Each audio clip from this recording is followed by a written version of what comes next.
Não, isso não é sobre música, tá? Eu vou falar sobre política agora. Mas eu vou juntar, vou sair do Lobão e vou chegar pra um tema antipolítica. E eu acho que vai dar discussão boa aqui no chat, sim.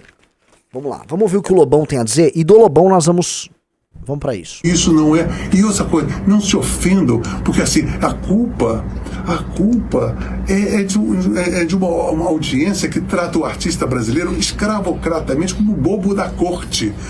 Porque o Brasil é escravocrata. Quando você fala, toca Raul, assim, seu babaca, você não merece porra nenhuma, porque você tem mais é que fazer o que eu quero. O artista não tem que fazer o que a audiência quer. O artista é que tem que dizer, isso é que é o legal. E vocês não têm condição para isso, porque o artista brasileiro se submete a essa merda de toca isso. Não é só toca Raul, é toca Jimi Hendrix, é toca Lobão, toca qualquer merda. Porque é o seguinte, toda hora que tem um toca, é quando você está tocando, falando, a senhora era uma vez, você está conversando, você está tentando explicar alguma coisa, aí vem, toca isso, ou toca aquilo. E quando, por exemplo, quando falam para mim, estou na primeira ou segunda música, eu vou apresentar a música, que geralmente é um lado B, C, até, aí o cara, toca a vida bandida, eu faço ejaculação precoce aqui, não. Mas as pessoas acham que você é uma vitrola, que você é um o artista não é um vitrola. Você, se quiser tocar, ouvir a música, vai ouvir na tua... Sabemos que isso não... Ele tá certíssimo. O Lobão, cara, é um cara que envelhece como vinho, tá? Por mais que ele tenha os percalços, ele já, né? Já discordei do Lobão, mas o Lobão envelhece como vinho, como artista, como figura pública. Ele não quer falar mais de política, isso tá bem claro. Eu acompanho agora, tem um ótimo podcast de música, acho que é Daniel Dalben, alguém já deve ter visto, né? O Lobão faz uma participação ótima lá. O Lobão, falando de música, tá muito legal mesmo. Só que esse problema aqui não é sobre música exatamente, né? Aí vocês já sabem onde eu vou chegar, né? Quem é que é esperto já sabe onde eu vou chegar. Essa necessidade que o brasileiro tem de demonstrar poder sobre o outro, no fundo querendo dizer, sabe o quê? Eu pago o teu salário. Faz o que eu quero, eu pago o teu salário. Tá? Isso levado pro campo da música. Por quê? Essa lógica aqui, que ele chama de lógica escravocrata, e pode ser que seja uma noção que a gente tem, uma noção de classe média, do tipo, eu tô pagando, faz o que eu quero, tá? Que faz com que você, enquanto um artista, e eu já falei muito aqui, não consiga, por exemplo, um músico, ir num bar e ter audiência para tocar músicas próprias. Um dos problemas que a gente tem na renovação cultural na música brasileira é que quase não há espaço para que músicos criem músicas novas e toquem músicas novas. A ponto de você eu já fui, outro dia eu fui num rodeio, não era um rodeio, acho que era um rodeio, era um festival sertanejo que tinha, a gente tava fazendo um congresso aí pelo interior do Brasil, aí eu, né, fui. Foi eu, o Guto, o Arthur e tal. Os cantores famosos, 70, 80% do set deles é com música dos outros, Riso. A Ana Castela, a maior parte das músicas não são da Ana Castela. A maior parte dos músicos sertanejos vão lá, tocam, eles ficam tocando música dos outros. E é horrível o show, porque é um pupurri em que eles ficam emendando música um do outro. Que coisa horrorosa! Essa a obra, vocês não são artistas. Só que a lógica do rock, de tudo no Brasil, é a lógica do cover. Por quê? Porque o cara vai lá, eu tô num bar aqui, eu quero que você vai tocar as músicas que eu conheço. Ou seja, esse cidadão, consumidor que acha, tá assim, todo cioso, cheio de direitos e não sei o quê. Aí ele chega no bar, ele não quer ser arrebatado por algo novo, ele não quer ouvir, não há a abertura artística desse cara pra nada. Ele tá lá como um consumidor cheio de direitos. Você é meu funcionário. Faça o que eu quero. Faça o que eu quero. E é verdade. É verdade. Isso é horrível para a produção artística como um todo. Isso sequer é conservador. Isso é autoritário, puro e simples. E é burro. É burro. Eu volto a falar. Se você vai para uma cena musical, seja em Nova York, seja em Chicago, seja em Los Angeles, até hoje, as pessoas saem à noite, às vezes, pra conhecer bandas novas, pra ver artistas. Isso faz parte da dinâmica deles. Isso não faz parte da nossa dinâmica. Vamos voltar pra política. Kim Kataguiri foi eleito deputado federal Rafael Almeida Riso em 2018. Certo. Boa parte do eleitor do Kim Kataguiri que votou nele em 2018 era Bolsonaro, não era? Kim Kataguiri, como deputado federal, percebe que o governo Bolsonaro é uma merda. Ele começa a se opor. O eleitor dele, eu não tô falando do eleitor do PT ou do Bolsonaro, tô falando do eleitor dele, que votou nele. Vota com o Bolsonaro, é pra ficar com o Bolsonaro e cala a boca. Fez ou não fez isso? Opa.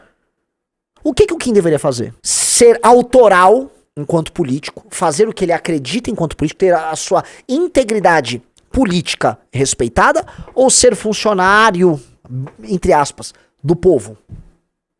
O que o Kim deveria fazer? Hein, galera? Quero que vocês respondam.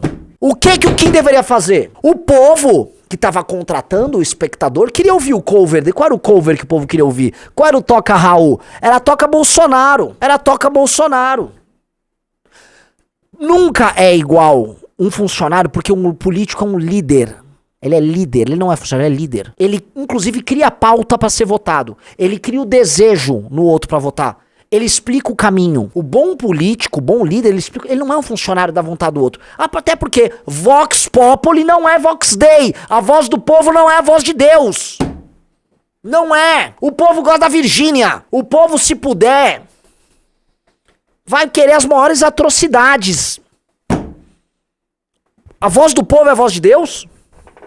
E quando o teu eleitor tá errado, você vai votar com erro? Você vai ter compromisso com o erro? Ou você vai ter compromisso com um bem maior que eventualmente o próprio empregador, né?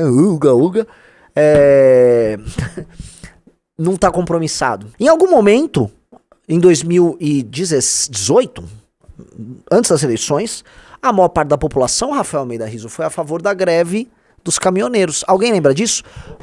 Chegou a bater mais de 87, acho que 83, 87%. Pergunto pra você que tá me assistindo. Se o Kim fosse deputado ali em 2018 e o povo falasse, Kim, é pra apoiar, o Kim tinha que se submeter à vontade popular, que era majoritária naquela época? Hein? Quando o Lobão tá falando ali sobre a integridade do artista e sobre o fato do artista ter uma visão artística sobre a obra dele, tem que ter a liberdade de exercer, e que a pessoa que tá assistindo tem que criar uma conexão, é uma relação mútua de confiança envolvendo qualidade, princípios e valores. E que isso não é igual, porque não é igual, as analogias não cabem aqui. Mas o que cabe é, este espírito, em certa medida, tem que ser, na parte positiva dele, claro, transplantada para a relação política. Transplantada. Por quê? Porque a noção de que a função do cidadão é como se fosse o espectador de um show que vai lá, toca aí, se eu paguei! Cala a boca, você é meu funcionário! Ela é errada.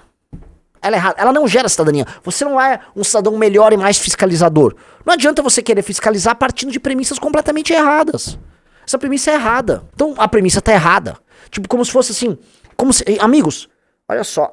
Aqueles 513 deputados não estão lá por causa do salário de deputado. Entendeu? Eles podem, no geral, a maior parte deles, ganhar muito mais do que isso fazendo qualquer outra coisa. Se eles quiserem roubar, o salário é o menor dos valores ali. As emendas, entendeu? Não é por causa do salário. Não apaguei. Não tem esse vínculo. Não é sobre isso. Não é sobre isso. Só que se a gente quiser construir algo maior e que funcione, e que gere uma classe política melhor, a gente tem que pensar com outra categoria. O líder, o representante, os princípios, o autossacrifício. Então, tem que haver um determinado grau de autossacrifício que não signifique naturalmente autossabotagem, né? Por exemplo, vou dar um exemplo. O Renato e a Amanda teriam tranquilamente 30, 40% a mais de votos em São Paulo caso apoiassem Pablo Marçal. Vocês entendem isso? Vou dar um exemplo. O Rubinho. Rubinho não tinha o tamanho deles. O Rubinho tomou uma decisão, o Rubinho ex-MBL, de apoiar o Marçal. Ele ganhou por causa disso. Entenderam? Ele ganhou. E ganhou com o quê? Mais de 100 mil votos, Rizzo? O Renato, não. O Renato tomou, ele entrou nesse autossacrifício. Ele não fez 20 mil votos, o Renato. A Amanda, em redes sociais, ela e o Pavanato em tamanho, pré-campanha, campanha. A Amanda teve 40 mil votos? 44 mil votos? Agora não lembro. Mas podia ter marcializado e ganhava. Chega a beirar autossabotagem, isso quase beirar autossabotagem. Mas aí era uma decisão que a gente tomaria que colocaria nosso grupo em xeque, o nosso discurso em xeque e a nossa construção de, não só de credibilidade, mas de história em xeque. Este é um ponto que é fundamental. Isso aqui é um ponto central. Então, tem que ter um grau de autossacrifício para você ser um líder, tem que ter compromisso com uma história, tem que ter diálogo e troca. Isso que a gente faz todo dia nessa live. Todo dia. Acho que é uma construção de uma transparência e de propósito que é muito forte. Tá? Tem que ser original. Tem que ter visão, tem que ter imaginação, tem que buscar estudar, tem que ser qualificado. Eu já falei pra vocês, tem que ser excelente.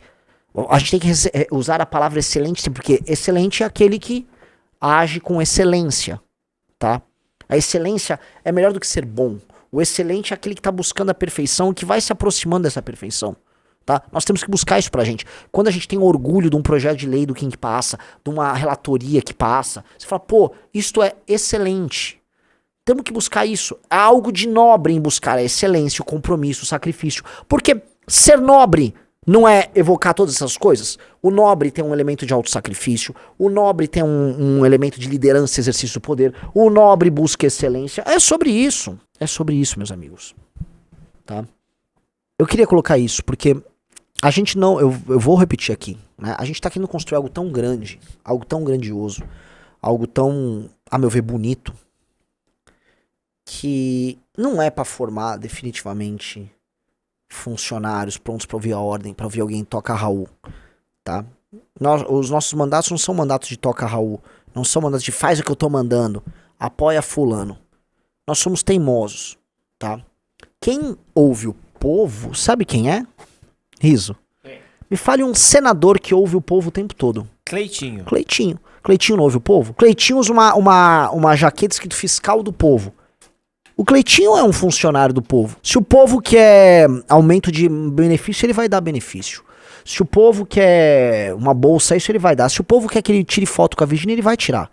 O Cleitinho faz isso. O Cleitinho ouve o povo pra tudo.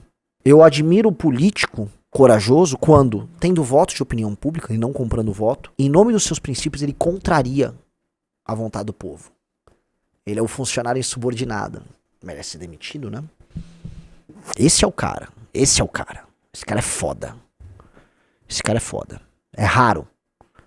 São os elementos mais raros. Ver isso na política é muito raro. É o exemplo dos 9 de Curitiba, né? Os 9 rapazes que pediram demissão do gabinete do Bétega não ficaram com salários em nome das suas crenças. Quebraram todas as regras da política, né?